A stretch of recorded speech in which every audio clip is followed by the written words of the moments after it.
حضرت مولانا شعیب صاحب، یہ جو آپ نے پوسٹ یہاں پر کی ہے، آپ کو یقیناً کسی نے بھیجی ہوگی. بہت مرتبہ یہ پوسٹ ہمارے پاس آئی ہے. یہ موجم طبرانی کی روایات ہیں، اور اس متعلق پانی کو نہار منہ پینے کے متعلق 3 روایتیں موجود ہیں کتابوں میں.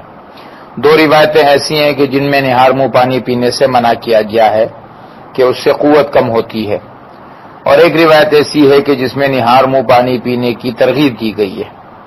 لیکن جب ان تینوں روایات کے سند پر غور کیا جاتا ہے تو یہ تینوں روایتیں سندن اتنی ضعیف اور کمزور ہے کہ اس کی بنیاد پر نہ ہم کسی کو منع کر سکتے نہ کسی کو ترغیب دے سکتے. یعنی یہ ایسی روایتیں نہیں ہیں کہ اس سے کسی چیز کو ثابت کیا جائے. لہذا یہ کہا جائے گا کہ اگر کسی آدمی کا مزاج، کسی آدمی کی طبیعت نہار منہ پانی پینے کے لیے بہتر ہے، وہ نہار منہ پانی پی سکتا ہے تو ضرور پی لے. اور اگر کسی کے مزاج، کسی کی طبیعت میں نہار منہ پانی پینا جو ہے وہ اس کے لیے مضر ہے تو وہ نہ پیے.